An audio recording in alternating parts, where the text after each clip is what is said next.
hydro kanang diya sa Agos Pulangi nala sa below 1 peso. Gamay ra gid. Below 1 peso, pero gamahal ka itong kuryente kay mahal man ang coal, mahal ang diesel. Nya diya mata dependent sa ato Northern Mindanao. We have the highest in Mindanao, and in Northern Mindanao, Cagayan de Oro has the highest power rates.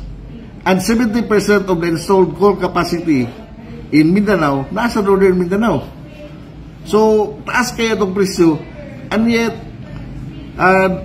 daghan ma-miss na itong economic development and opportunities tungkol na ng power. So, kung ma-reduce lang asintabo o ang kuryente, dako kaya nag-impact sa industries.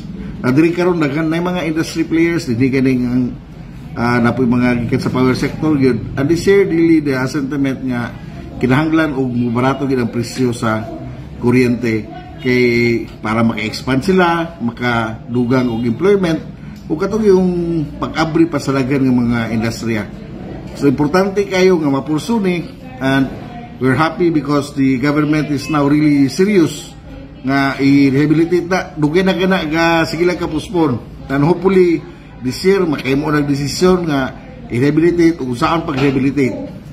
And for I think in the last 2 decades karon pa nga adunay concrete nga proposal usaon pag manage, usaon pag operate anang Agos Pulangi nga power complex sa Mindanao nga mao ang rason sa una nga barato kayo katong kuryente. Now if we can regain the capacities and the reliability of these power plants, I think it would bring a lot of promise to Mindanao and would unburden power consumers with clean energy.